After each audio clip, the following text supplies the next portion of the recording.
There's a specific kind of silence that follows a slap in the face, even when no hands are involved. It's the sound of air leaving the room, the sound of a heart pausing just long enough to realize it's been broken. That was the silence at the table at Dominic's Steakhouse. The air smelled of expensive bourbon and dry-aged ribeye, scents that usually signaled a celebration. But as I sat there, looking at my daughter and her husband, I realized we were celebrating a lie I had spent 8 years meticulously building. My son-in-law, Brandon Mitchell, leaned back in his leather chair swirling a glass of Cabernet that cost more than my first car's monthly payment. He adjusted the cuff of his tailored suit jacket, a charcoal wool blend that fit him like armor, and looked at me with a smirk that didn't quite reach his eyes. Brandon was 37, a manager at a luxury auto dealership, and a man who believed he was the architect of his own grand design. "No offense, Leverne," Brandon said, his voice dropping into that condescending register he used when he wanted to remind me I was just a retired accountant. "But you've always lived small. You've got that tiny house on East Camelback, that pension that probably only covers your grocery bills, and no real legacy to speak of. You'll never be even half the man my father is. Dennis knows how to provide. He knows how to build an empire. He's the reason we have the life we have." I looked at my daughter, Danielle. I waited for her to defend me. I waited for her to say, "Brandon, that's enough," or even just to give me a sympathetic glance. Instead, she just picked up her wine glass, staring intently at the crimson liquid. "Dad," she said, her voice cool and detached, "it's just the truth. Brandon's father has been so incredibly generous to us. Without his help, we'd still be in that cramped apartment in Tempe. You've never given us a single penny, and honestly, we've stopped expecting you to. We just wish you'd show a little more respect for the man who actually looks after your grandchildren." That was the moment the ledger in my head finally balanced. For 38 years, I had crunched numbers for a Fortune 500 company. I lived by the rules of debits and credits. Every action has an equal and opposite reaction. Every debt must eventually be settled. I had spent 8 years as a silent partner in their success, and in one sentence, my daughter had written me off as a bad debt. "Is that right?" I asked. My voice was steady, the practiced calm of a man who had survived a dozen corporate audits. "You truly believe I've never given you anything?" "It's not a belief, Leverne. It's a fact," Brandon sneered. "My dad's the one who handled the down payment on the Scottsdale house. My dad's the one who covers the kids' private daycare. He's the one who helped us lease the BMW and the Mercedes. You? You just show up for birthdays with a $20 bill inside a Hallmark card.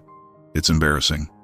I felt a coldness settle in my chest, a freezing of the blood that happens when you realize you've been shielding people from a storm, only for them to curse you for the shadow you're casting. I looked across the table at Dennis Mitchell, Brandon's father. He sat there like a king, his chest puffed out, nodding slowly as if he were graciously accepting the praise he knew he didn't deserve. He didn't meet my eyes. He couldn't. "Fine," I said, standing up slowly. I didn't raise my voice. I didn't throw my drink. I just reached into my pocket and pulled out my wallet. "If Dennis is the provider, if he's the real man in this equation, then let him pay all your bills from now on. I'm done helping." The smirk on Brandon's face didn't falter, not yet. "What are you talking about? You don't help now. You're just making a scene because your feelings are hurt." I pulled out 3 $20 bills and dropped them on the table. "That's for my share of the appetizers. Enjoy the rest of the meal, because the steak is going to start tasting a lot more expensive starting tomorrow morning." I walked out of the restaurant before they could respond. The Arizona night air was still warm, the scent of blooming jasmine clashing with the exhaust of the luxury cars idling in the valet line. I sat in my modest sedan, my hands gripping the steering wheel until my knuckles turned white. I didn't start the car. I just sat there, replaying Danielle's words. "You've never given us a single penny." What she didn't know, what none of them knew except for Dennis, was that for the last 96 months, I had been the invisible foundation of their entire existence. I thought back to 8 years ago. My wife, Sarah, had been gone for 2 years, and Danielle was my only link to her. Danielle had come to me, crying, saying they had found a dream house in Scottsdale but couldn't afford the mortgage. Brandon's father, Dennis, had offered to help, but his business was tight at the moment. I had $900,000 sitting in a high-yield investment account, the result of a lifetime of frugal living and smart market plays. I wanted to help, but I knew Brandon. Even then, he was arrogant, prone to flashiness he hadn't earned. I didn't want to be the ATM dad that he'd eventually resent. So, I made a deal with Dennis Mitchell. I told him I'd funnel the money through him. Every month, I would transfer the mortgage payment, the car notes, and eventually the daycare costs to Dennis's account. He would then gift it to Brandon and Danielle. The condition was simple. Dennis had to sign a series of private promissory notes acknowledging the money was a debt repayment to me, which he would then pass on to his son. It was a convoluted way to be a secret angel, a way to ensure my daughter had everything while I stayed in the background, out of the way of Brandon's fragile ego. I had been keeping the books on their lives for 8 years. Total investment, $847,182. And tonight they had told me I was worth nothing. When I got home to my small, quiet house on East Camelback Road, I didn't go to bed. I went straight to my study.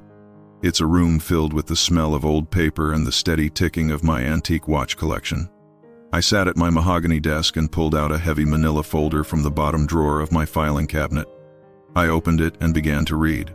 Every wire transfer, every bank statement, every notarized receipt signed by Dennis Mitchell. I looked at the spreadsheet I'd meticulously updated every month. Mortgage, $3,200. Car payments, $890. Daycare, $1,400. Private health insurance supplement, $650.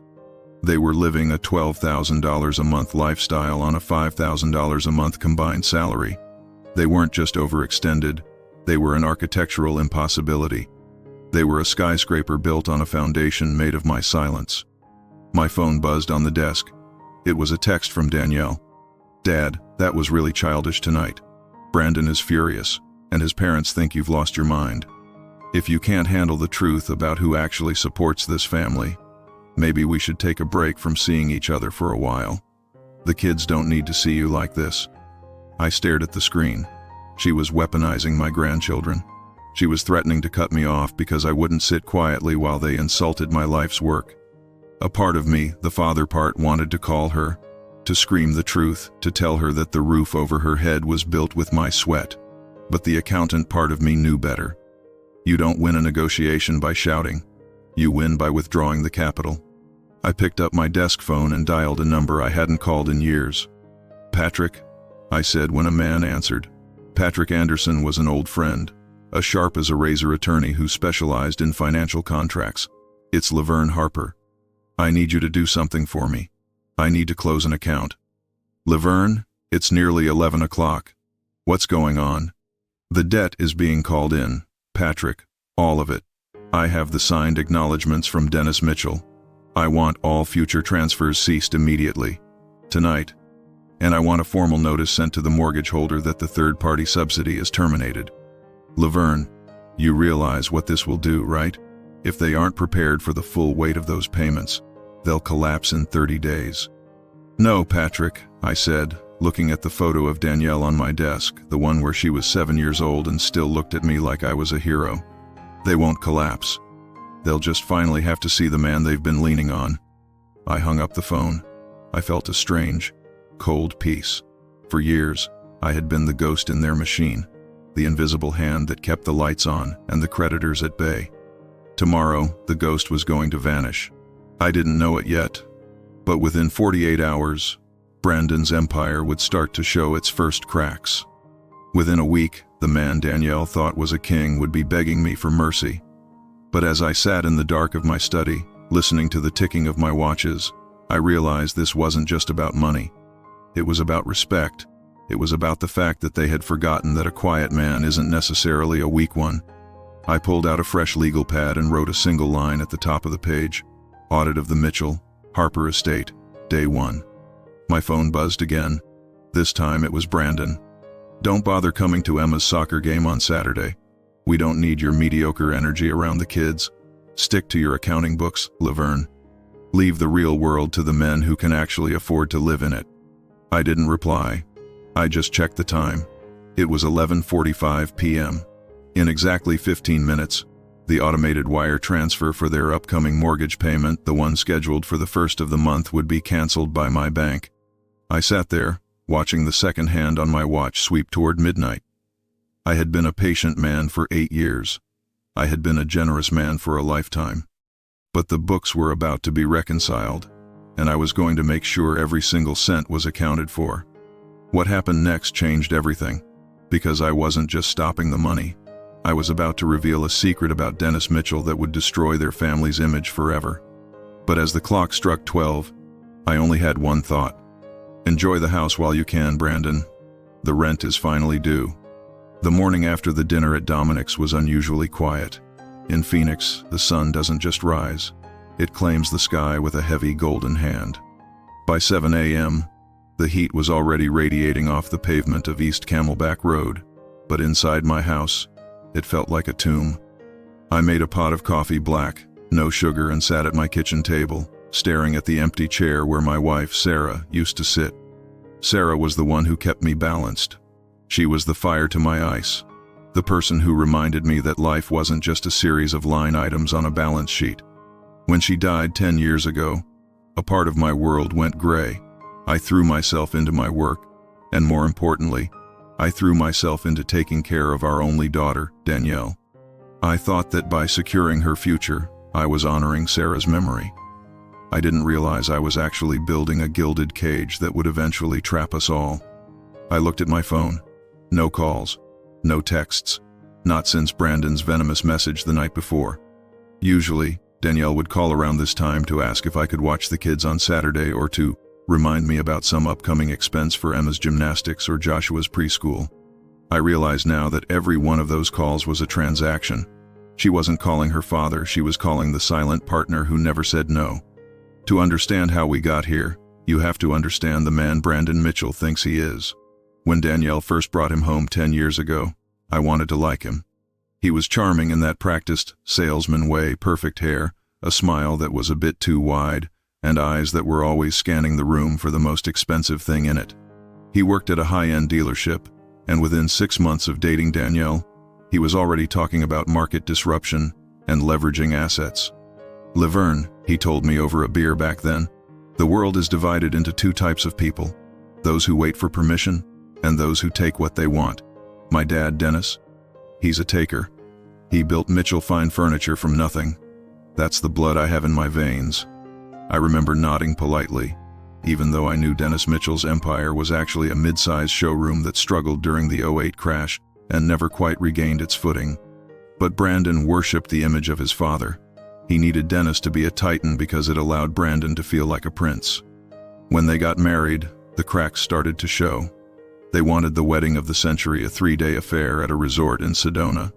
I paid for it, every cent. But on the day of the ceremony, it was Dennis who stood up and gave the grand toast. He talked about the importance of family providing for family and the Mitchell legacy of excellence. I sat at a side table, the man who had written the $40,000 check, and watched as people clapped for Dennis's generosity. I didn't mind then. I thought, let him have the spotlight, as long as Danielle is happy. But happiness, I quickly learned, is a moving goalpost for people like Brandon. Within a year, they needed the house in Scottsdale. They didn't just want a home, they wanted an address.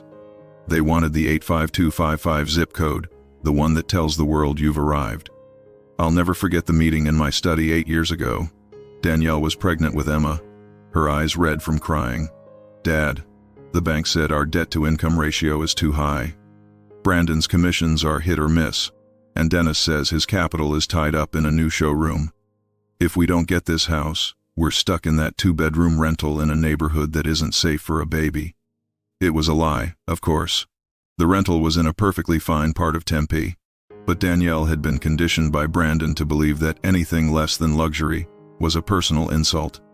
I'll help, I had said, and I saw the instant relief in her eyes. But then Brandon walked in, his chest out, already looking at my bookshelves as if he were evaluating their resale value. Look, Leverne, Brandon said, his voice dripping with that fake camaraderie. We don't want a handout. It's about the optics. If word gets out that my father-in-law is carrying us, it looks bad for my career. My clients expect me to be a certain level of successful. If you want to help, it needs to be discreet. Discreet. That was the word he used. What he meant was invisible. That's when the Dennis deal was born. I met Dennis Mitchell at a nondescript diner on the outskirts of town. He looked nervous, his expensive silk tie slightly crooked. "Leverne, this is an unusual request," Dennis said, stirring his coffee. "It's simple, Dennis," I replied. "I'm going to transfer $150,000 to your personal account today for their down payment. Every month after that, I will transfer the mortgage, the insurance, and a lifestyle supplement, about $6,000 a month in total. You will then write a check from your account to Brandon and Danielle. You tell them it's a gift. You tell them you're taking care of them." Dennis's eyes widened. "And what do I tell them about the source?" "You tell them nothing. To them, it's the Mitchell family empire looking after its own. But you," I slid a stack of legal documents across the table, "you are going to sign these. They are promissory notes. They state that the money I send you is the repayment of a long-standing private debt you owe me. It's all legal, all documented. If you ever stop passing the money to them, the debt becomes immediately due to me, personally." Dennis looked at the papers, then at me. "Why? Why let them think I'm the hero?" "Because if they know it's me, Brandon will hate me for the help and Danielle will feel guilty for needing it. This way, they can be happy, and I can know my daughter is safe." Dennis signed. He didn't just sign, he grinned. He saw an opportunity to be the man his son worshipped without actually having to spend a dime of his own dwindling assets. For 8 years, that was our status quo. I watched from the sidelines as they bought a $70,000 BMW, then a $90,000 Mercedes. I watched as they enrolled the kids in a daycare that cost more than most people's rent. I watched as they took vacations to Maui and Aspen, all while Brandon would look at me and say, "You should really get out more, Leverne. Live a little, like my dad does." I took it. I took every snide comment, every helpful tip on how I could manage my small savings better. I took it because I thought I was buying my daughter's peace. But as I sat at my kitchen table this morning, I realized I hadn't been buying her peace. I had been subsidizing her arrogance. I had been paying for the privilege of being insulted. My phone finally rang. It wasn't Danielle. It wasn't Brandon. It was Dennis Mitchell. "Leverne," he hissed the moment I picked up. He sounded like a man who was watching his house burn down and had forgotten where the hose was. "What the hell did you do?" "I don't know what you mean, Dennis. It's a beautiful morning. The transfer, the automated wire, it didn't hit my account at midnight. The mortgage company just sent an alert. The payment for the Scottsdale house is pending, and the funds aren't there. I checked my balance. I'm short $12,000, Leverne. I have my own bills to pay. I can't cover this." "Then I guess you're in a bit of a spot," I said, leaning back in my chair. "But wait, I thought you were the titan of Mitchell Fine Furniture. Surely a few $1,000s shouldn't be an issue for a man of your stature." "Don't play games with me. Brandon and Danielle are expecting that gift deposit today. If it doesn't show up, they're going to ask questions. They're going to panic. Let them panic, Dennis. In fact, why don't you tell them the truth? Tell them that the Mitchell empire is actually just a retired accountant with a long memory. Tell Brandon that the man he admires is just a conduit for the man he despises." "I can't do that," Dennis shouted. "It would destroy everything. My son looks up to me. Lisa, my wife. She thinks I'm the one providing for our grandchildren. If she finds out I've been lying to her for 8 years, she'll leave me." "Then you should have thought about that before you sat at that table last night and let your son call me a failure while you nodded like a bobblehead," I said, my voice turning to ice. "The contract is clear, Dennis. The payments were voluntary on my part. I've decided to stop the debt repayment. Our arrangement is concluded." "Leverne, listen to me." Dennis's voice dropped, becoming desperate. "I'll talk to Brandon. I'll make him apologize. Just send the money. 1 more month. Just until I can, I don't know, figure something out. You have 24 hours before the late fees kick in on their mortgage," I said, "and 48 hours before the lease payments on the cars are flagged. I suggest you start looking for a loan, Dennis, because from where I'm sitting, the Mitchell family legacy is looking a little overdrawn." I hung up, I felt a surge of adrenaline I hadn't felt since my days in the audit pits, but beneath it was a simmering ache. I knew what was coming next. The phone would ring again, and this time, it wouldn't be Dennis. It would be the daughter I'd spent a decade trying to protect from the truth. I went to my greenhouse in the backyard. It's my sanctuary. I grow rare cacti, San Pedro, beryl, prickly pears. They're survivors. They don't need much, and they have thorns to keep the world at a distance. I was carefully misting a rare echinopsis when I heard the sound of a high-performance engine roaring down the street. I didn't have to look to know it was the BMW X5 I'd been paying for. The car screeched to a halt in my driveway. A door slammed. Not a polite close, but a slam that shook the neighborhood silence. A moment later, I heard the heavy thud of someone pounding on my front door. "Leverne, open the damn door!" Brandon's voice was a jagged blade. I didn't move. I continued to mist my cactus. I counted to 10. He pounded again, harder this time. Then, I heard Danielle's voice, high and frantic. "Dad, we know you're in there. Something is wrong with the bank accounts. Talk to us." I put down the spray bottle, wiped my hands on my apron, and walked slowly through the house. I opened the door just as Brandon was raising his fist to hit it again. He looked disheveled. His tie was loose, his face a blotchy red. Danielle was behind him, her eyes wide, holding her phone like it was a live grenade. "What's the problem?" I asked calmly. "What's the problem?" Brandon mimicked, stepping into my foyer without an invitation.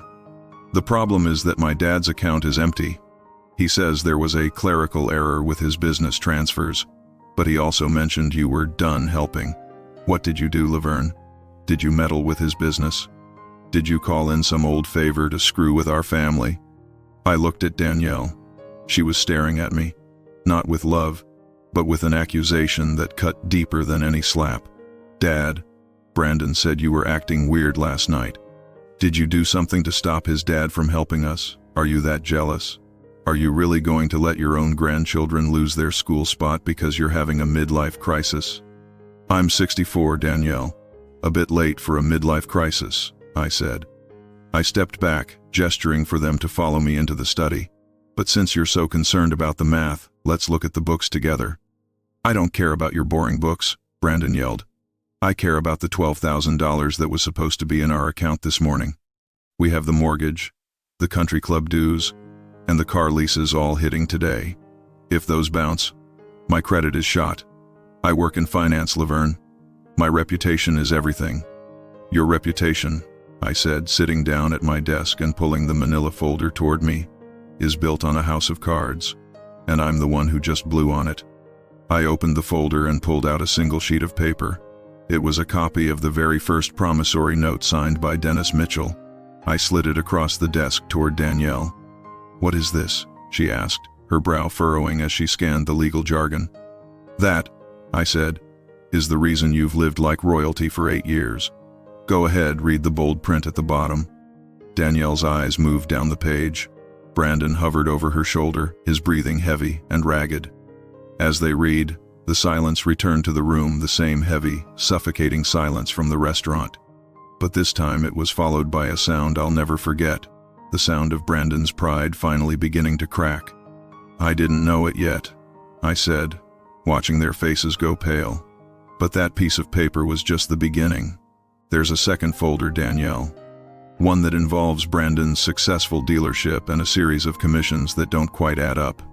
Brandon looked up at me, and for the first time, I didn't see a smirk. I saw a man who realized he wasn't looking at a retired accountant. He was looking at the man who owned him. But it was Danielle's next words that changed the game. She didn't apologize. She didn't cry. She looked at the paper, then looked at me with a cold, terrifying clarity. "So you've been lying to us for 8 years too," she whispered. "You let us believe a lie just so you could pull the rug out when you felt like it. You're not a hero, Dad. You're a monster." She threw the paper at me. "And if you think this is over, you're wrong.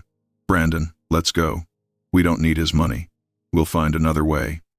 As they turned to leave, I realized I hadn't even reached the best part of the audit. "Danielle," I called out as they reached the door. They stopped. "You might want to ask Brandon why his father's business is actually failing. It's not because of the market. It's because of the investments Brandon has been making with the money I was sending. Brandon froze. He didn't turn around. He just stood there, his shoulders rigid. Danielle looked from him to me, the first seed of doubt finally planted in her mind. "What is he talking about, Brandon?" she asked. "Nothing," Brandon spat, though his voice lacked its usual bite. "He's just trying to divide us. Let's go." They left, and this time, the roar of the engine sounded desperate. I sat back in my chair and pulled out the second folder, the one Lorraine Castillo, the private investigator I'd hired weeks ago when I first suspected Brandon was skimming, had compiled. I had been prepared to be the secret benefactor forever. But once someone calls you a failure, you owe it to them to show them exactly what success looks like. And success, in my world, means knowing where every body is buried before you ever start digging. I picked up my phone. I had one more call to make before the day was over. "Lorraine?" I said. "It's Leverne. It's time to leak the first report to the dealership's corporate office.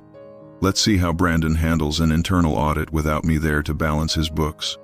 I didn't know it yet, but the fallout from that one call would lead to a discovery that would make the $847,000 look like pocket change. My daughter thought I was a monster for stopping the lie. She had no idea what the truth was going to do to her world. The following morning, the silence of my home felt different. It wasn't the peaceful quiet of retirement anymore. It was the heavy, pressurized stillness that precedes a structural collapse. I've spent my life studying the way numbers move, the way a single decimal point out of place can bring down a corporation. But human beings are far more volatile than spreadsheets. People don't follow the laws of mathematics. They follow the laws of ego. And Brandon Mitchell's ego was currently a runaway train heading straight for a bridge that no longer existed.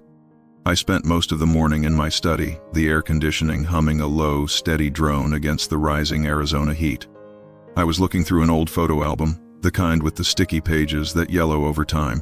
There was a photo of Sarah and me on the day we brought Danielle home from the hospital.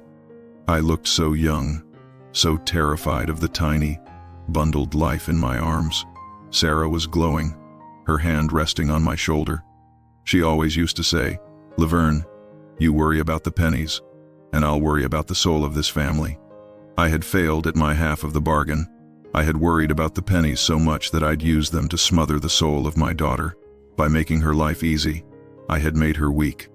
By shielding her from the struggle, I had made her incapable of recognizing the very man who loved her most. The chime of my computer interrupted my thoughts. An encrypted email from Lorraine Castillo. I opened it, and a series of high-resolution images filled the screen. Lorraine was worth every cent of her retainer. She wasn't just a private investigator. She was a ghost with a camera. The first set of photos showed the driveway of the Scottsdale house. The BMW and the Mercedes were both gone. In their place sat a dusty, mid-sized SUV. I didn't recognize, likely a rental or a loaner from the dealership, but it was the shots of the front porch that told the real story. Danielle was standing there, her face buried in her hands. Brandon was a few feet away, pacing like a caged animal. His finger pointed at her in what looked like a heated argument. Even in a still photo, you could feel the toxicity. Then came the second attachment, a PDF titled Preliminary Audit, Mitchell Luxury Imports. I scrolled through the pages, my accountant's brain automatically flagging the red numbers. I had asked Lorraine to look into Brandon's investments, and what she found was a masterpiece of desperation. It turned out Brandon hadn't just been living on my secret subsidies. He had been borrowing from the dealership's future commissions. He'd been falsifying sales records to trigger early bonus payouts, essentially stealing from next month to pay for last month's country club dues. He called it leveraging his performance. Corporate auditors, however, would call it grand larceny. "He's not just arrogant," I whispered to the empty room. "He's a thief." I didn't know it yet, but that discovery was about to become the lever I used to pry my daughter away from the wreckage of the life she'd chosen.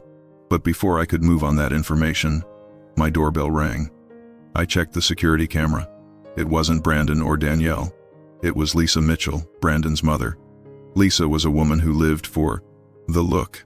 She was perpetually tanned, her jewelry always a bit too loud, her hair a stiff monument to the power of high-end hairspray. She had always treated me with a sort of polite pity, the way one might look at a stray dog that had somehow wandered into a gala. I opened the door, and she pushed past me, the scent of her expensive perfume filling my foyer like a chemical spill. "Laverne, this has gone far enough," she said, not bothering with a greeting. She turned to face me, her eyes narrow. "Dennis is a wreck. He hasn't slept in 48 hours. He's in his office staring at the wall. Do you have any idea what you've done to our family?" "I haven't done anything to your family, Lisa," I said, leaning against the doorframe. "I simply stopped doing things for them. There's a distinction. You've humiliated my husband. You've made him look like a liar to his own son. He is a liar, Lisa. He's been taking credit for my money for 8 years. He sat at that table at Dominic's and let Brandon treat me like a servant, while he basked in the glow of a generosity he never possessed. Did you know, Lisa? Did you know where that gift money was coming from every month?" She faltered for a second, her gaze flickering toward the floor. "It didn't matter where it came from. It was for the children, for the grandchildren. We're a family, Leverne. We're supposed to protect each other." "No," I countered. "You're a facade. You and Dennis wanted the prestige of being the successful grandparents without the actual cost of it. You let me bear the burden in silence so you could play the leads in a play you didn't write. And now that the stage is collapsing, you're mad at the stagehand. You're a cold, bitter man," she spat. "No wonder Sarah isn't here to see this. She would be ashamed of you." That was the line, the one you don't cross. I felt a heat rise in me that had nothing to do with the Arizona sun. I walked slowly toward her, and for the first time in the 10 years I'd known her, Lisa Mitchell looked afraid of me. "Don't you ever use my wife's name to justify your vanity," I said, my voice low and vibrating with a decade of repressed anger. Sarah loved Danielle. She would have wanted her to be a woman of character, not a trophy wife to a man who steals from his employers to pay for a house he can't afford. You want to talk about shame? Let's talk about the fact that your son is currently under internal investigation at the dealership. Let's talk about the fact that Dennis's furniture business hasn't turned a profit in 3 fiscal quarters. Lisa's face went white. The stiffness in her hair seemed to be the only thing holding her up. "What? What are you talking about?" "I'm an accountant, Lisa. I see the world in numbers, and right now the Mitchell family numbers are totaling 0. If you want to save what's left of your life, I suggest you go home and tell Dennis to start being honest with you, because the next person who knocks on your door won't be as polite as I'm being." She didn't say another word. She turned and fled, her heels clicking frantically on my walkway. I watched her go, feeling a strange mix of satisfaction and sorrow. I was winning, but the cost was the total destruction of the world my daughter lived in. I spent the next few days in a state of clinical observation. I didn't call Danielle. I didn't respond to the frantic emails from the mortgage company that Patrick had rerouted to me. I simply watched the data come in from Lorraine. On Tuesday, the BMW was officially repossessed from the dealership parking lot. Brandon had tried to claim it was a misunderstanding with the lease, but the corporate office wasn't buying it. On Wednesday, Danielle called me. I didn't answer. I listened to the voicemail later that night. Her voice was shaking, the sound of someone who had finally realized the ground beneath her wasn't solid. "Dad, please. I don't know what's happening. Brandon, he's not telling me everything. He says his dad is having liquidity issues, but the bank called today. They said our mortgage is 60 days past due. How is that possible? We just paid it. Or at least, Dennis said he did. Dad, the kids are scared. Brandon is screaming all the time. Just call me, please." I sat in the dark, the blue light of my phone illuminating the tears I didn't realize were falling. I wanted to go to her. I wanted to pack her and the kids into my car and bring them here, to the safety of my small house. But I knew if I did that now, I'd just be starting the cycle over again. She had to see the bottom. She had to see who Brandon Mitchell really was when the money ran out. The following morning, the "what happened next" arrived in the form of a news alert on my tablet. Local luxury dealership manager escorted from premises amid fraud allegations. There was a blurry photo of Brandon, his head down, being led to a security vehicle. My heart hammered against my ribs. I had known it was coming, but seeing it made it real. He hadn't just been fired. He was being audited by the police. I knew Danielle would be at the house, alone, trapped in a 5,000 square foot monument to a lie. I grabbed my keys and the manila folder. It was time for the final audit.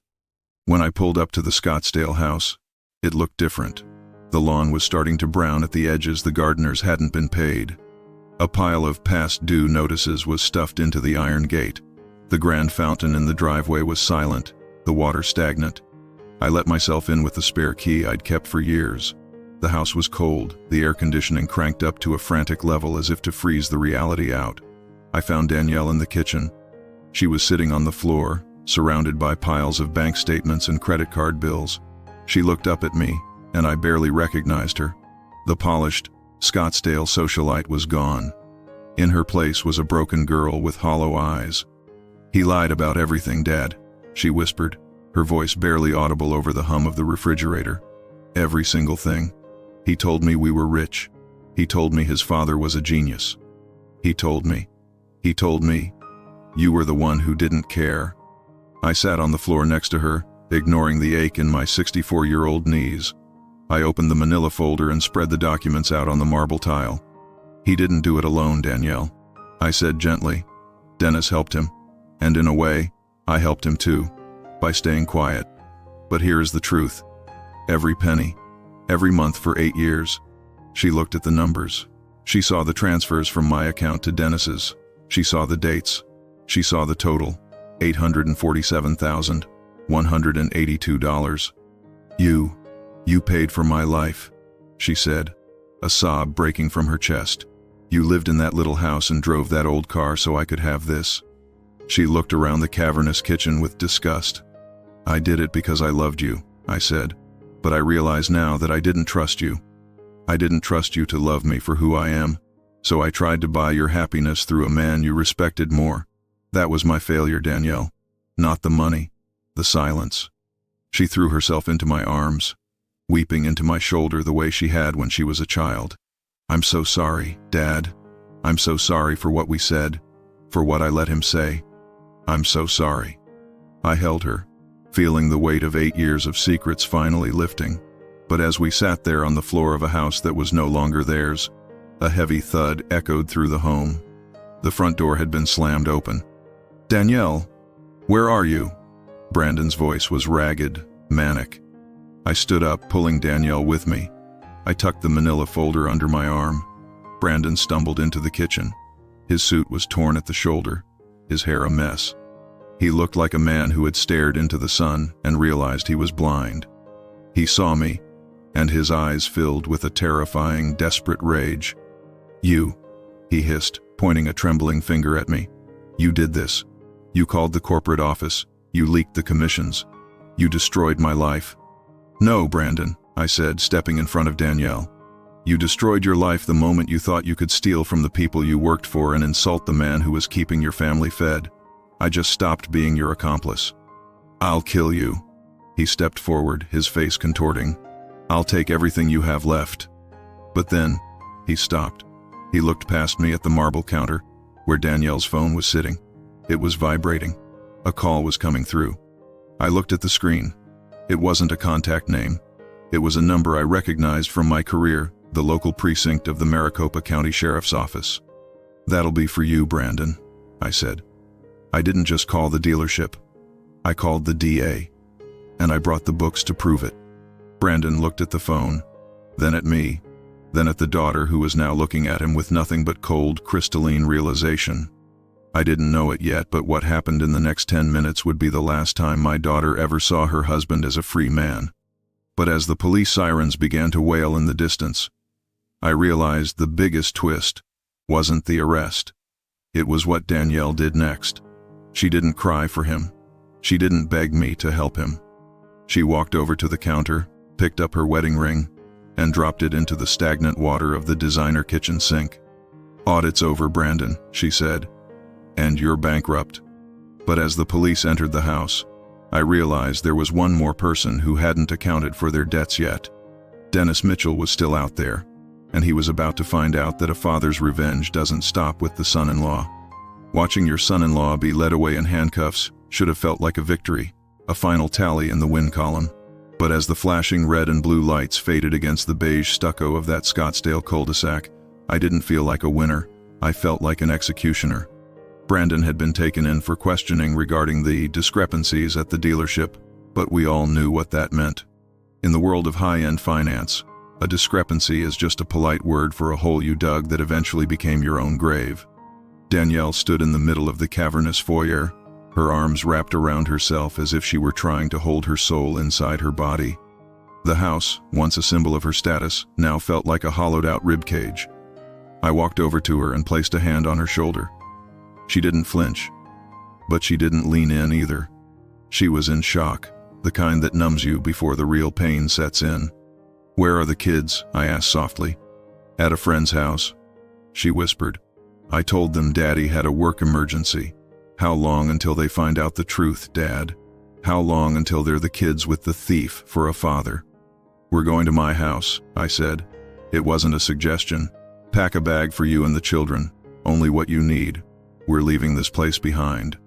I didn't tell her that the bank's process servers would likely be back within 48 hours with an eviction notice. I didn't tell her that Brandon's legal fees would probably eat whatever was left of her dignity. I just helped her move. But as I carried her suitcase to my car, I noticed something I'd missed before: a small, leather-bound ledger tucked into the side pocket of Brandon's desk in the home office. "I'm an accountant. I can't help myself." I took it. I didn't know it yet, but that little book contained the secret that would turn my cold revenge into a scorched earth campaign. While Danielle and the kids settled into my guest rooms, rooms that felt far too small for people used to vaulted ceilings, I stayed up late in my study, dissecting Brandon's personal notes. What I found made my blood run cold. Brandon hadn't just been skimming from the dealership. He had been keeping a shadow ledger of the money I had been sending through Dennis. I had always assumed Dennis was passing the full amount, every cent of that $847,182 directly to them. But according to Brandon's notes, he was only receiving about 70% of what I was sending. Dennis Mitchell hadn't just been a middleman. He had been a predator. For 8 years, Dennis had been taking a management fee off the top of my daughter's life. He was siphoning off nearly $2,000 a month of my money to keep his own failing furniture business afloat. He had been stealing from me, from his son, and most importantly, from his own grandchildren. The manipulation was breathtaking. Dennis had convinced Brandon that he was struggling to provide even that 70%, making Brandon feel even more indebted to him, while Dennis used my hard-earned retirement savings to pay off his showroom's high-interest predatory loans. I sat back in my chair, the ticking of my watches suddenly sounding like a countdown. The betrayal I felt at the restaurant was a scratch compared to this. This was a deep, festering wound. Dennis Mitchell hadn't just stood by while I was insulted. He had been the one sharpening the knife. The next morning, I didn't make breakfast. I didn't check on Danielle. I drove straight to Mitchell. Fine Furniture. The showroom was located in a trendy part of Phoenix, all glass and mid-century modern displays that looked expensive but felt flimsy. When I walked in, the chime above the door sounded hollow.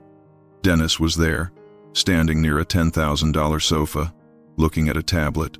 When he saw me, his face didn't go pale this time. It went hard. "You've done enough, Leverne," he said, his voice echoing in the empty store. "Brandon is in a holding cell because of your audit. Lisa is at home on tranquilizers. You've had your pound of flesh. Now get out." I walked toward him, my footsteps heavy on the polished concrete. "I haven't even started on the bone yet, Dennis." "What is that supposed to mean?" I pulled out a photocopy of the shadow ledger and tossed it onto the glass coffee table between us. "It means I know about the management fee. I know you've been skimming from the gift money I sent for 8 years. I know you stole nearly $200,000 from your own son to keep this mausoleum open." Dennis froze. He looked at the paper, then at me, and for a split second, I saw the coward behind the curtain. Then, the mask of the Titan came back on, uglier than before. "So what?" he hissed, leaning in close. "You sent that money voluntarily. You documented it as debt repayment to me. Legally, that money was mine the moment it hit my account. I could have spent it on hookers and blow if I wanted to, and there's not a damn thing you could do about it." "You're right," I said, my voice eerily calm. "Legally, the money was yours, but Brandon doesn't know that. And more importantly, Danielle doesn't know that. They think you were the hero who was struggling to help them. How do you think Brandon is going to feel? Sitting in that cell, realizing the father he worshipped was actually the one who made sure his bank account was always just empty enough to keep him desperate. "You won't tell him?" Dennis sneered. "If you tell him, you admit to the whole scheme. You'll look just as manipulative as I am. You're too obsessed with your good man image to get your hands that dirty." "You really don't know me at all, do you?" I asked. "I'm an accountant, Dennis. We don't care about images. We care about the final balance. And right now, you owe a debt that money can't pay." I turned to leave, but stopped at the door. "By the way, I took the liberty of calling your primary supplier this morning, the one you owe 6 figures to. I told them about Brandon's arrest. I told them that the Mitchell name was about to be all over the morning news for fraud. They're calling in your line of credit, Dennis. Every single cent. Due by Friday." You can't do that. That's interference." "No," I said, looking back over my shoulder. "That's just an audit of your reputation, and I'm afraid you're found wanting." I drove back to my house, my heart racing. I had expected to feel better, but the stakes were rising too fast. When I pulled into my driveway, I saw a black sedan parked out front. A man in a cheap suit was standing by my door, talking to Danielle. My stomach dropped. I recognized the look. This wasn't the police. This was something else. "Dad!" Danielle ran to me as I got out of the car. Her face was frantic. "This man," he says, "he's a private investigator hired by the dealership's insurance company. He says they're looking into collusion. He says they think you were involved because of the secret bank transfers to Dennis." The man stepped forward, flashing a badge that looked far too official. "Mr. Harper, we have records of you moving nearly $1 million into an account that was then used to cover Brandon Mitchell's lifestyle. To an outside observer, that looks like money laundering, sir. We're going to need you to come down to the office and explain exactly where that cash came from." I looked at the man, then at my daughter, who was looking at me with a new kind of fear. This was the twist I hadn't seen coming. Dennis wasn't just skimming the money. He had structured the transfers to make it look like I was the one funneling illicit funds through his business. He had built a trap for me 8 years ago, just in case I ever decided to stop being his piggy bank. "I didn't know it yet," I said to the investigator, my mind racing through 38 years of tax law. "But I was about to find out exactly how much it costs to clear your name when the person you trusted most has spent a decade framing you." "Is there a problem, sir?" the investigator asked, his hand resting near his belt. "No problem," I said, looking at Danielle. "I just realized I haven't finished balancing the books. Danielle, go inside. Lock the doors." "Dad, what's going on?"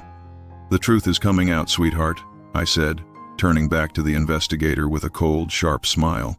"But it's going to be much louder than anyone expected." As I followed the man to his car, I realized that the family revenge I wanted was no longer a private matter. It was about to become a war that would leave only one man standing, and I was going to make sure it wasn't a Mitchell. What happened next was the single biggest reversal of my life, because the investigator wasn't who he said he was, and the person who sent him was the one person I thought was on my side. The car smelled of stale coffee and something metallic, like old coins. As I sat in the passenger seat of the black sedan, watching the suburban sprawl of Scottsdale give way to the more industrial, desolate edges of the city, the silence between me and the investigator began to hum with a different kind of frequency. I've spent 40 years reading people's body language across mahogany desks. I know the difference between a man doing his job and a man who is performing. This man's suit was too loose in the shoulders, and he kept checking his side mirror not for traffic, but as if he were waiting for a signal.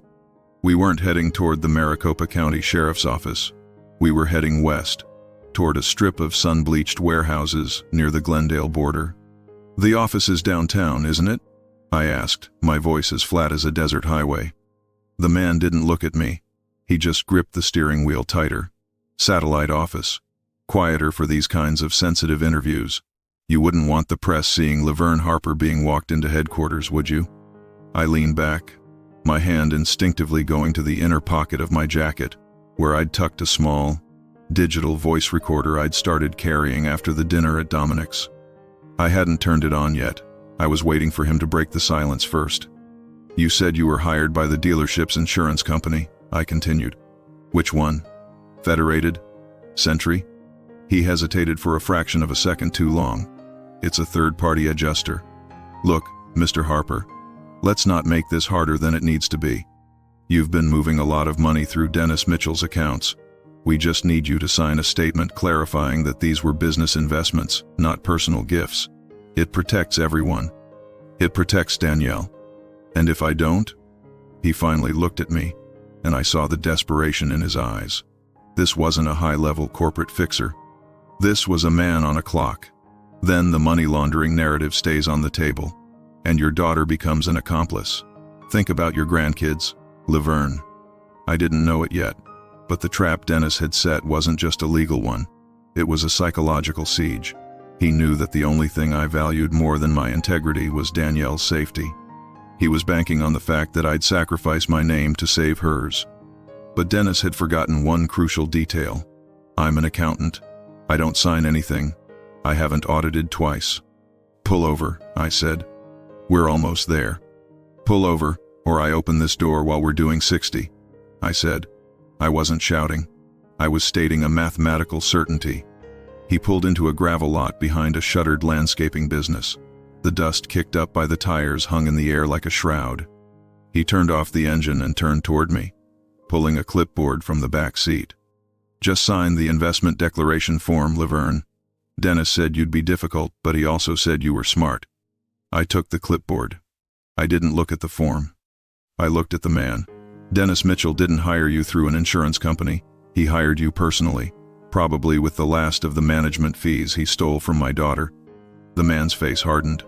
It doesn't matter who's paying me. What matters is what happens to your daughter if this goes to trial. Brandon is already talking to the DA. He's looking for a deal.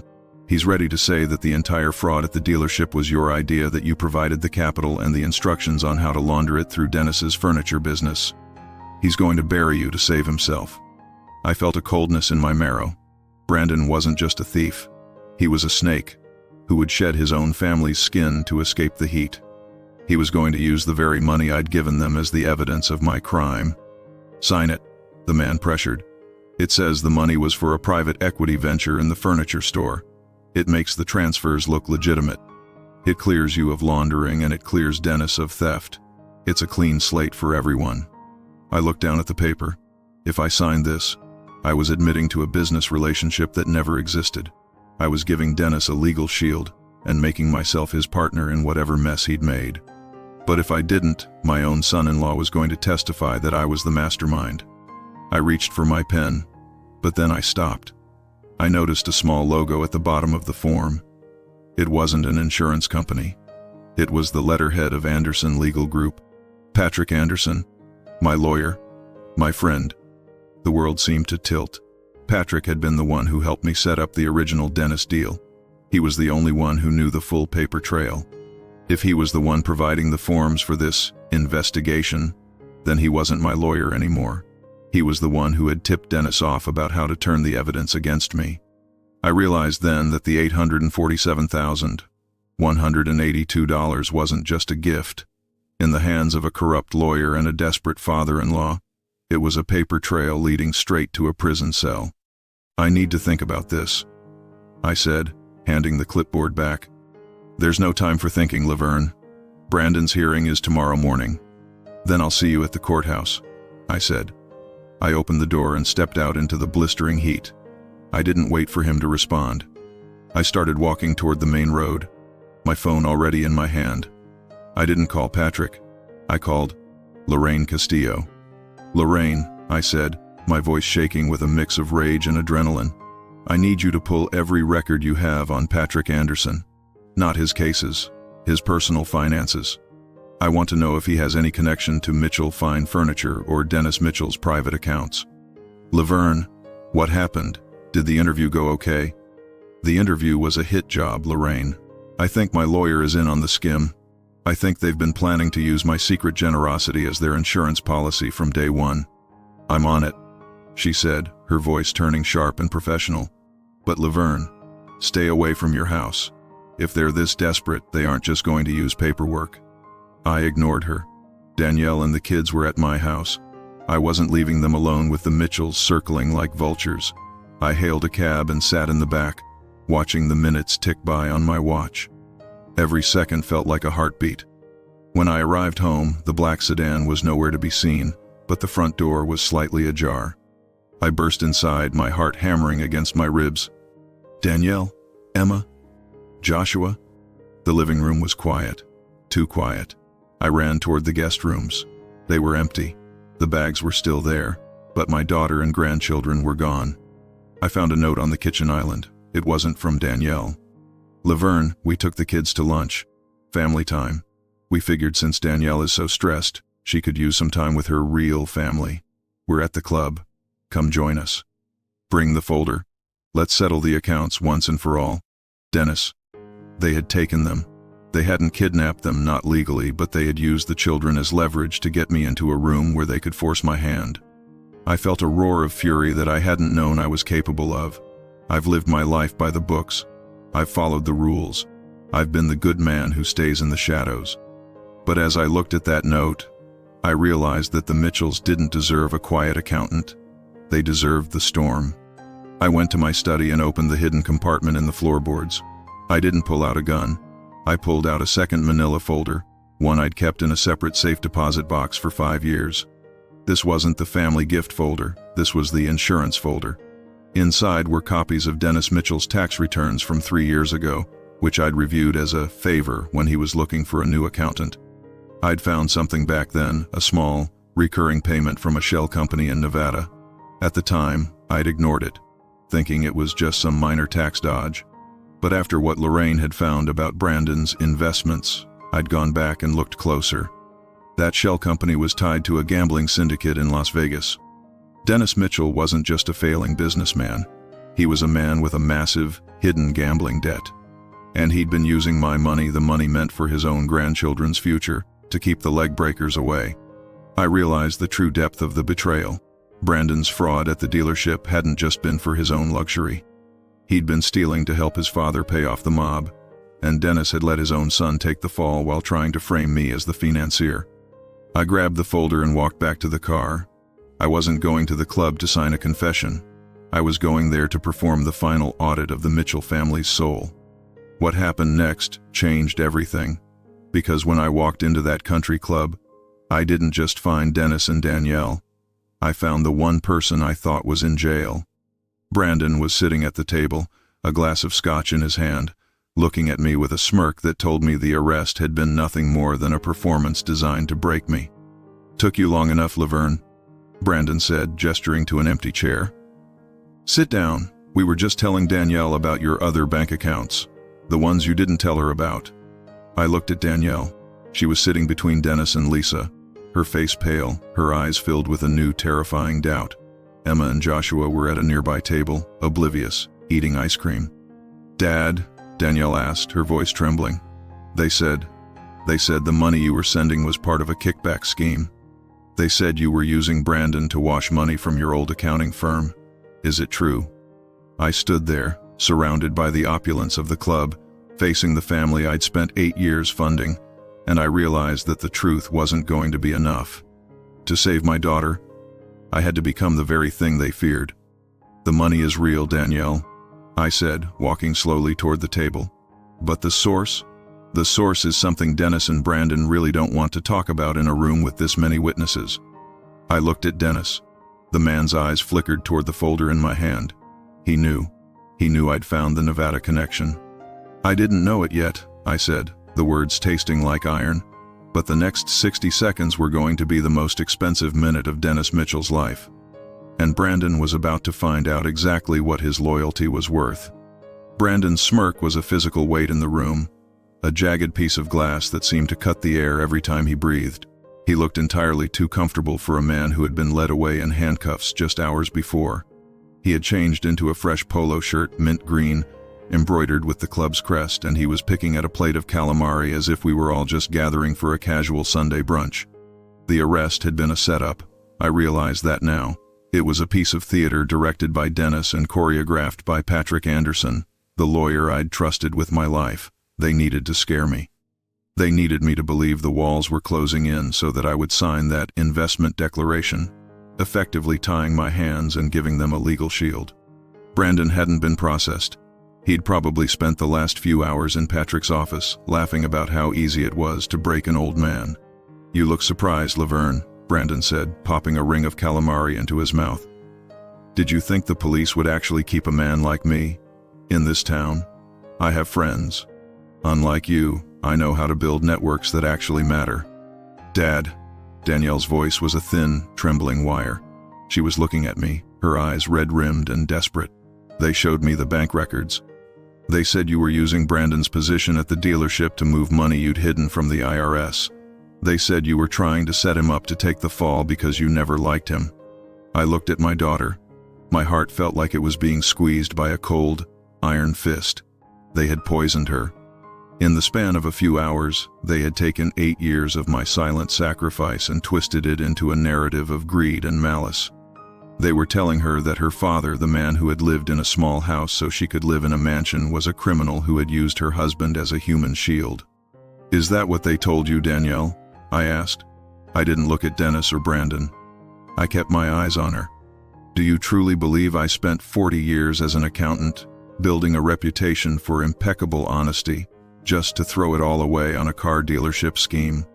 "Numbers don't lie, Leverne," Dennis Mitchell cut in, his voice booming with a fake authority that made the diners at the next table turn their heads. He leaned forward, his expensive watch catching the sunlight. "The wire transfers came from your private accounts. They were moved through my business to hide the source. Then they were used to fund Brandon's lifestyle. If the authorities see that, they don't see a generous grandfather. They see a money laundering operation." And Patrick agrees. "Patrick," I repeated, the name tasting like ash. "The man who's been your lawyer as long as he's been mine. Tell me, Dennis, how much did it cost to buy his loyalty? Or did you just promise him a piece of the management fees you were skimming?" Dennis's face darkened, but Brandon just laughed. "It's over, Leverne. Sign the papers," Patrick prepared. "We'll make sure the investigation goes away. You can go back to your cacti and your quiet little life, and we'll forget you ever tried to play God with our family. But if you don't, well, I've already drafted a statement for the DA, explaining how you coerced me into the scheme." I looked around the table. Lisa was looking away, her jaw set in a hard, uncompromising line. She was a Mitchell through and through. She'd protect the facade even if it meant burying the truth. Emma and Joshua were still 20 feet away, laughing as they chased a butterfly near the putting green. They were the stakes. They were the reason I had stayed quiet for so long. And they were the reason I was about to burn this entire club to the ground. "I didn't know it yet," I said, my voice dropping into a low, dangerous register that finally made Brandon's smirk falter. "But the calamari is the last thing you're going to enjoy for a very long time." I reached into the insurance folder I'd brought from the floorboards of my study. I didn't pull out the bank transfers. I pulled out a series of photographs, grainy, long lens shots taken in the parking lot of a flickering neon casino on the outskirts of Las Vegas. I slid the first one across the table. It showed Dennis Mitchell, looking disheveled and frantic, shaking hands with a man whose neck was covered in tattoos, a man the FBI had identified in 3 different racketeering cases. Dennis reached for the photo, but I pinned it to the table with my index finger. "This is from 18 months ago, Dennis," I said. "Remember that business trip to Reno? You weren't at a furniture convention. You were at the Sahara, trying to negotiate a payment plan for the $300,000 you'd lost at the high-stakes baccarat tables." The color drained from Dennis's face so fast it was like someone had pulled a plug. He tried to speak, but only a dry, rattling sound came out. "Wait, what?" Danielle asked, leaning in. "Dad, what is this?" "This is the..." "Why, Danielle," I said, my voice gaining strength. "Brandon wasn't skimming from the dealership to pay for your house. He was skimming to pay back the people who were threatening to break his father's legs. And when that wasn't enough, they used the money I was sending, the money meant for your children, to satisfy the interest on Dennis's gambling debts." I slid the second document forward. It was a copy of the Nevada Shell Company's ledger. The management fee Dennis was taking off the top of my payments. It didn't go to the showroom. It went to a holding company called Silver State Assets, and Silver State is owned by the same people who own the debt on Dennis's business. Your father-in-law didn't just lie to you, Danielle. He used your children's stability as collateral for a gambling addiction. Brandon stood up, his chair screeching against the tile. "This is bullshit. You're making this up. You're just trying to deflect." "Sit down, Brandon," I said, and for the first time I let the authority of a man who has controlled the books for billion-dollar firms take over. "I've already sent the original files to a different law firm, one that doesn't have Dennis Mitchell on the payroll, and I've sent a copy to the Gaming Commission in Nevada. They take unlicensed debt restructuring very seriously." Lisa finally looked up, her eyes wide with a dawning horror. "Dennis, is this true? The money for the new showroom? The expansion? Was that all a lie?"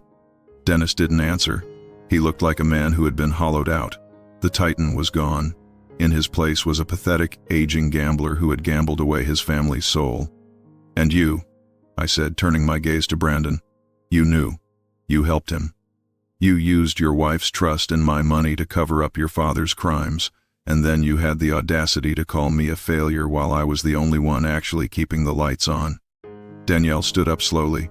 She looked at her husband, really looked at him as if she were seeing a stranger for the first time. The man she'd defended, the man she'd allowed to insult her father, was nothing more than a co-conspirator in a scheme that had targeted her own children. "Is it true, Brandon?" she asked, her voice eerily calm. "Did you take my dad's money to pay off Dennis's gambling debts? Did you lie to me for 8 years about where our life was coming from?" Brandon opened his mouth to lie.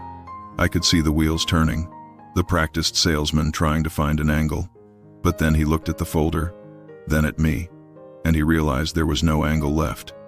The audit was complete. "I did it for us," he hissed, his voice cracking.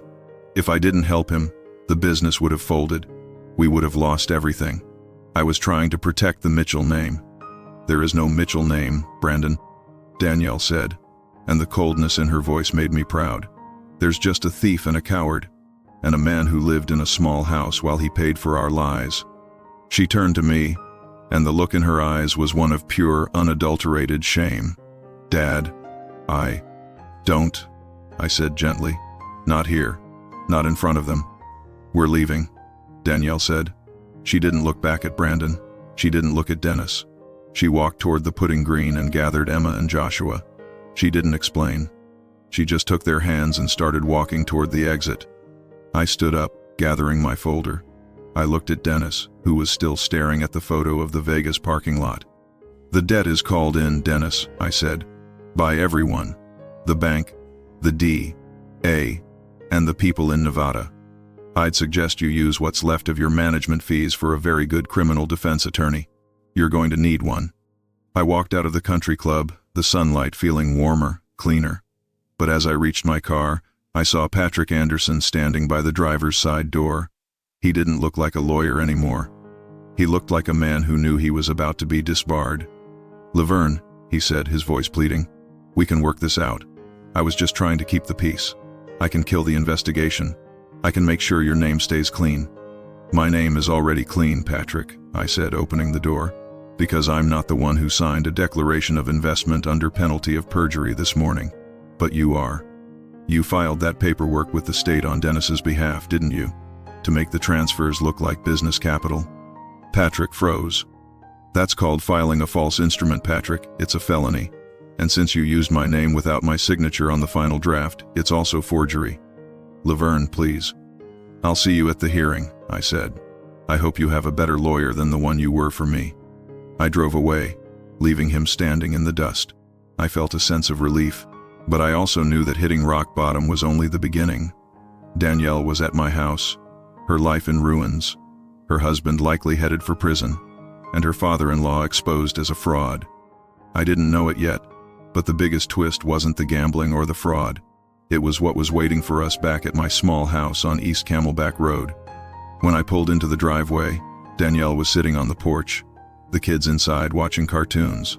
She had a box in her lap, a box she'd taken from the Scottsdale house in her hurry to leave. "Dad," she said as I walked up the stairs, "I found something in Brandon's private files, something he was keeping from both of us, something about Mom." I stopped. My breath hitched. "What about Sarah?" Danielle opened the box and pulled out a life insurance policy I hadn't seen in 10 years. A policy Sarah had taken out shortly before she died, one that was supposed to go directly to Danielle when she turned 30.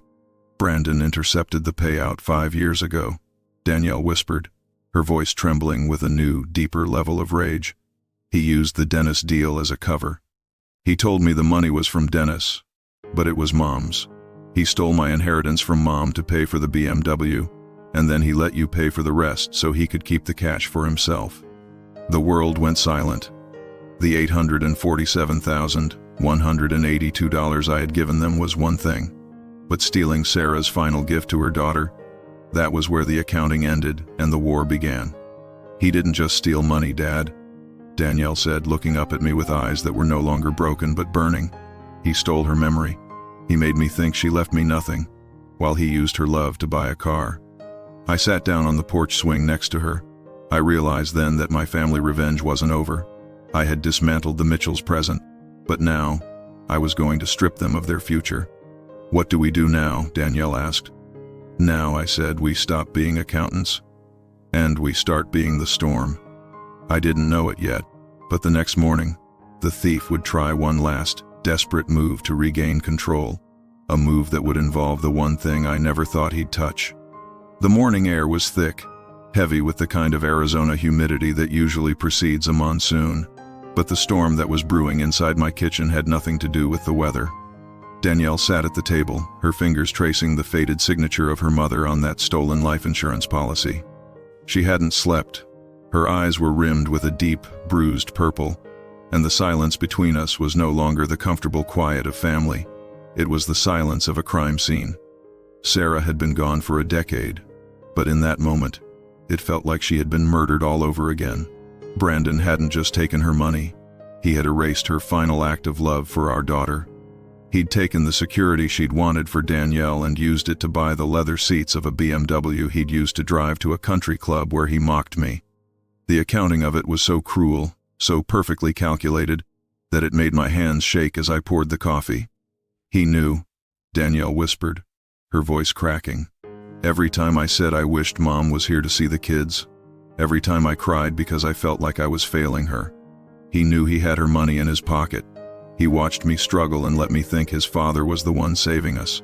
He let me think you were the one who didn't care. He's a predator, Danielle, I said, sitting across from her. Predators don't just take what they need. They take what makes you weak so you can't fight back. He needed you to feel small so you'd never look closely at the books. I didn't know it yet, but the smallness Brandon had cultivated in my daughter was about to be replaced by something far more dangerous. And I was about to find out exactly how far a man like Brandon would go when he realized the host he'd been feeding on had finally developed an immune system. The first sign of the day's escalation came at 9 a.m. A silver Lexus, one I recognized as belonging to Patrick Anderson's firm, pulled into my driveway. But it wasn't Patrick who stepped out. It was a man in a cheap, poorly fitted suit carrying a stack of blue folders. He didn't knock, he pounded. When I opened the door, he didn't even look me in the eye. He just thrust the folders into my chest. Leverne Harper, you've been served. Emergency injunction and a petition for temporary custody. My heart stopped. I felt a cold, sharp spike of adrenaline pierce through my stomach. I ripped open the folder as Danielle stepped up behind me. What is it, Dad? I scanned the legalese, my eyes darting across the pages. It was a masterpiece of fiction. Brandon was filing for divorce, but that wasn't the blow.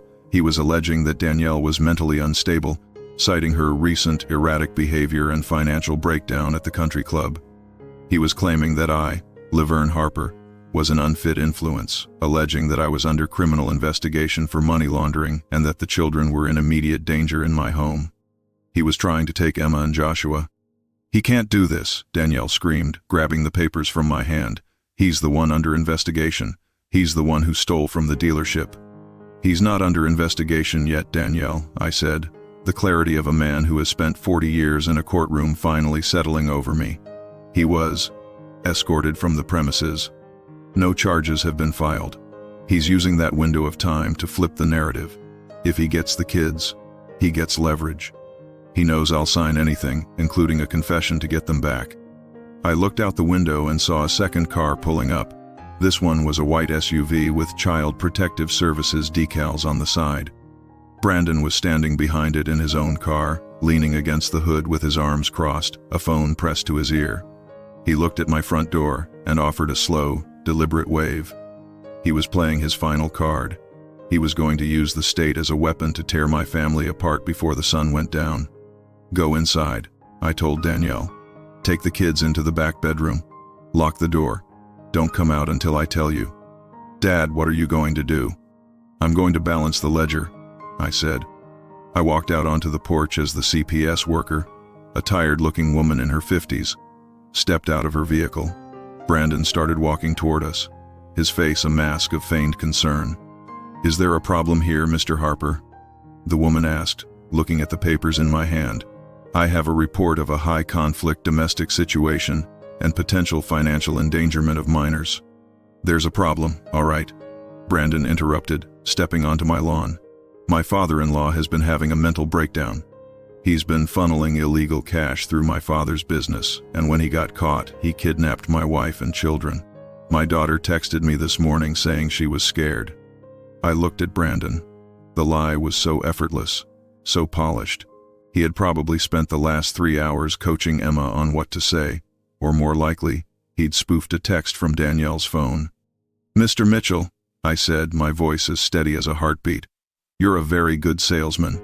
But you forgot one thing. I'm an accountant, and I keep receipts." I turned to the CPS worker. "Ma'am, before you enter my home, I'd like you to look at something. It's a matter of public record, though it hasn't hit the news cycles yet." I pulled my phone from my pocket and dialed Lorraine Castillo. "Lorraine, the gift is ready. Send the link to the Maricopa County Sheriff's Public Information Officer and the CPS Field Supervisor's office. Now." I looked back at Brandon.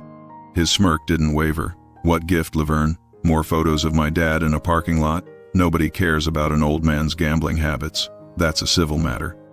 "It's not a civil matter, Brandon," I said. "It's a RICO matter." The CPS worker looked confused, but then her work phone chirped in her pocket. She pulled it out, her eyes widening as she read whatever notification had just landed in her inbox. At the same time, 2 black and white cruisers rounded the corner of East Camelback Road, their sirens silent but their lights blazing. They didn't stop at my house.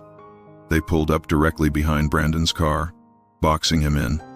Brandon's face went from smug to confused in 3 seconds. "What the hell is this? I'm the one who called you guys. She's inside." He pointed at my house. The officers didn't look at my house. They stepped out of their cars, their hands resting on their utility belts. "Brandon Mitchell?" the lead officer asked. "You're under arrest for grand larceny, insurance fraud, and 3 counts of felony forgery." "What?" "No. This is a mistake. My father-in-law is the one." "Save it for the station," the officer said, spinning Brandon around and clicking the cuffs onto his wrists. "We've been reviewing the documentation provided by the Nevada Gaming Commission and the insurance adjusters at Century Life. Seems you've been busy, Mr. Mitchell." I stepped off the porch and walked toward Brandon as he was being folded into the back of the cruiser. I leaned into the open window, the scent of his expensive cologne now masked by the metallic smell of the police car. "You thought you were smarter than me because you lived bigger," I whispered. "But the problem with living big is that you leave a very large trail. I didn't just find the life insurance policy, Brandon. I found the emails you sent to the adjuster pretending to be my wife's executor. You forged my signature on the payout 10 years ago. That's not just a discrepancy. That's a federal crime." "I'll get out," Brandon hissed, his eyes wild with a trapped animal rage. "My dad will fix this. Patrick will fix this. Dennis is currently being picked up at the showroom," I said. "And Patrick? Patrick is at his office right now, talking to the Bar Association." I turned over the original Dennis deal contracts this morning, along with the proof that Patrick was knowingly facilitating an illegal debt repayment scheme. "You're not just going to jail, Brandon. You're going to be the reason your entire network ceases to exist." The officer slammed the door, and the car pulled away. The CPS worker looked at me, then at the house, then back at her phone. "Mr. Harper," she said, her voice softer now. "It seems my office received a massive data dump 15 minutes ago. Financial records, evidence of the insurance theft. It looks like the children are exactly where they need to be. I'll still need to do a formal interview with your daughter, but the emergency injunction is being stayed by the D." A's office.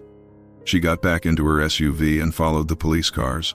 The neighborhood returned to its quiet, sun-baked stillness. I stood on my lawn for a long time, watching the heat ripples rise off the asphalt. I had won. I had protected the kids. I had exposed the thieves.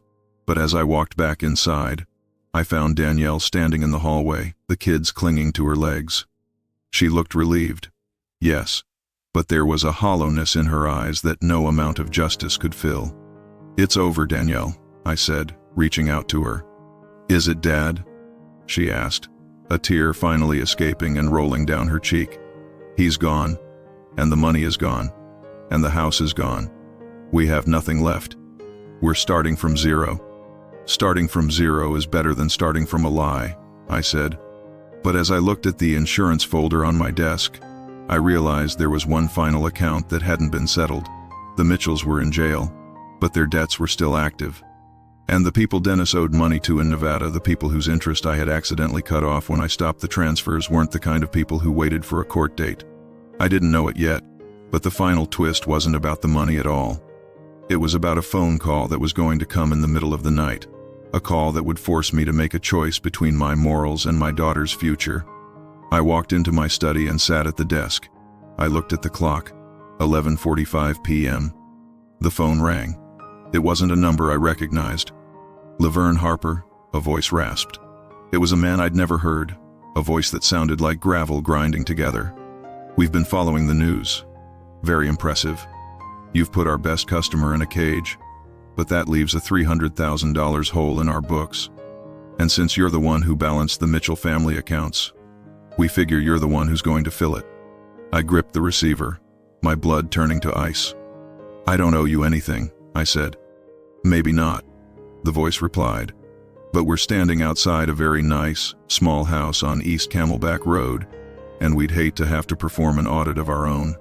You have 24 hours to decide what your daughter's life is really worth." The line went dead. I looked at the security monitor.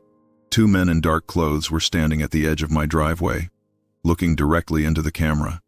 I realized then that the revenge I had sought had a price I hadn't accounted for. I had destroyed the Mitchells, but I had invited the storm to my front door. What happened next was the most dangerous gamble of my life, because to save Danielle, I was going to have to do the one thing an honest man never does. I was going to have to become a criminal to finish the audit. The red light of the security monitor pulsed like a steady, mocking heartbeat in the darkness of my study. I watched the 2 figures at the edge of my driveway. They weren't moving. They were just there, waiting. In the world of accounting, we call this a contingent liability, a potential loss that depends on a future event. But this didn't feel like a line item. It felt like a death sentence. I looked at the phone in my hand. 24 hours. That was the window they'd given me to find $300,000 to cover Dennis Mitchell's gambling filth. It was an impossible sum to move quickly without flagging federal oversight, especially since I was already the person of interest in a fraud case. If I moved that much cash from my private reserves now, it would look like a confession to the money laundering charges Brandon had tried to pin on me. But if I didn't move it, the people outside wouldn't wait for a court date. I stood up and walked to the window, peering through the slats of the blinds. The Arizona night was silent, save for the hum of the air conditioner. My daughter and grandchildren were sleeping just 20 feet away, oblivious to the fact that the safety of my home had become a target. I felt a surge of cold, analytical rage. I had spent 8 years being the invisible foundation of my daughter's life, and now I was the reason her life was in danger. I sat back down at my desk and opened the insurance folder one last time. I didn't look at the insurance policy or the bank transfers. I looked at the Nevada Shell Company's records, the Silver State Assets ledger I'd pulled from Dennis's secret files. I began to run the numbers again, not for the total debt, but for the patterns. Every accountant knows that people are creatures of habit, even criminals, especially criminals. As I scanned the dates and the amounts of Dennis's payments, something caught my eye, a discrepancy, a hole in the hole. For the last 6 months, Dennis had been paying an extra $5,000 a week to a separate account, one not linked to the main debt. He'd told Brandon it was interest, but the math didn't add up. It was too high, even for loan sharks. I pulled up the bank routing number for that secondary account. It wasn't a Vegas account. It was a local branch in Phoenix, and the owner of the account wasn't a gambling syndicate. It was a holding company registered to a woman named L. Mitchell. Lisa. The realization hit me like a physical blow. Dennis wasn't just losing money to the mob, he was losing it to his own wife. Lisa Mitchell, the woman who had looked at me with such pity, had been siphoning off a portion of the gambling debt payments into a private escape fund. She knew the ship was sinking, and she was building a golden life raft with the money her husband was stealing from her own son. And then I saw the final entry, a massive transfer of $310,000, moved into that account just 48 hours ago, the same day Brandon was escorted from the dealership. Dennis hadn't lost that $300,000 at the baccarat tables. He had given it to Lisa to hide, and then he'd called his collectors and told them I was the one holding the bag. He was trying to get the syndicate to kill two birds with one stone, get their money back from me and eliminate the man who could testify against him. I didn't know it yet, but the Mitchell's capacity for betrayal was a bottomless pit. But as the clock ticked toward 1 a.m., I realized I didn't need to be a fighter to win this. I just needed to be a better auditor than the guys in the driveway. I picked up the phone and made one call, not to the police, to the number that had called me from the rasping, gravelly voice. "You have the money?" The voice answered on the first ring. "I have something better," I said, my voice steady. "I have the location of the $310,000 that Dennis Mitchell stole from you 48 hours ago, and I have the name of the woman holding it." Silence on the other end. "Explain." "Dennis isn't broke. He's a embezzler. He's been skimming your payments into a private account for his wife. He's using you as a hit squad to cover his own theft. If you come for me, you get nothing but a police shootout and a dead accountant. If you go to the address I'm about to give you, you get your $300,000 plus interest, tonight." "How do I know you're not lying?" "I'm an accountant," I said. "I'll email you the bank statements and the routing numbers right now. You can verify the balance before you even knock on her door. But in exchange, you leave my property. Now. And you never come back." I watched the screen. 2 minutes later, the two men at the end of the driveway checked their phones. They looked at each other, then at my house, and then they turned and walked toward a dark car parked a block away. The headlights flickered once, and they were gone. I sat in the dark, my heart hammering. I had just pointed a loaded gun at Lisa and Dennis Mitchell, but I felt no remorse. They had tried to use my life as a bargaining chip for their greed. Now, they would have to face the consequences of their own ledgers. The next morning, the news was a whirlwind. "Local furniture mogul's wife involved in violent home invasion," the headlines read. The report said that unidentified individuals had entered the Mitchell residence, demanding access to a private safe. No one was killed, but Lisa had surrendered a significant amount of cash, and Dennis was found hiding in the guest bathroom, reportedly hysterical. By noon, the Maricopa County Sheriff's Office had arrived at their door to follow up on the robbery, only to find the evidence of the Nevada money laundering scheme sitting on the kitchen counter, likely left there by the syndicate as a parting gift for Dennis's betrayal. The house of cards didn't just fall, it imploded. 6 months later, the dust had finally settled. I stood on the porch of my small house on East Camelback Road, watching the orange glow of the sunset reflect off the mountains. It was a Friday evening, and the air was finally cooling down. The sound of laughter drifted from the backyard. Emma and Joshua were playing in the cactus garden, showing their new best friend, a golden retriever I'd helped Danielle adopt. The difference between a barrel cactus and a prickly pear. Danielle emerged from the house, carrying 2 glasses of iced tea. She looked different now. The Scottsdale polish was gone, replaced by a quiet, grounded strength. She was working as a junior bookkeeper for a local nonprofit, a job I'd helped her find, but one she'd kept on her own merit. She was living in a 2-bedroom apartment 3 miles away, and for the first time in her life, she knew exactly how much she earned and exactly how much she spent. "Dad," she said, sitting on the porch swing next to me, "I got the final notice from the bankruptcy court today. The Scottsdale house is officially sold. The proceeds went to the restitution fund for the dealership." "How do you feel?" I asked. "Lighter," she said, and she meant it. I realized something today. When I was in that mansion, I was always tired. I was tired of pretending. I was tired of trying to be the woman Brandon wanted me to be. Now, I'm just Danielle. And for the first time, that feels like enough. Brandon was serving a 10-year sentence in a federal facility for the insurance fraud and the dealership theft. Dennis was in a state prison for the money laundering, his reputation so thoroughly destroyed that the Mitchell name had been removed from the furniture store overnight. Lisa had moved back to her sister's house in Ohio, her escape fund gone, her social circle vanished. Patrick Anderson had been disbarred. He was currently working as a document clerk in a basement office, a fitting end for a man who had forged my name to bury me. "You know," Danielle said, looking out at the street, "I used to think you were a failure because you didn't have the things the Mitchells had. I was so blind, Dad. I didn't see that the reason they had those things was because you were the one paying the price." "I was a failure too, Danielle," I said. "I failed to teach you that love doesn't need a middleman. I thought I could protect you from the world by buying it for you. I was wrong." She took my hand, her grip firm. "You didn't just buy my life, Dad. You saved it. You showed me that the most important number in any ledger isn't the total. It's the integrity of the person holding the pen." We sat there for a long time, watching the stars come out over the desert. The family revenge was complete, but it didn't feel like a victory. It felt like a reconciliation. I had spent 8 years being a ghost, a silent partner in a lie. Now, I was a father, a grandfather, and a man whose life finally balanced. The $847,182 was gone. The Mitchell empire was a memory.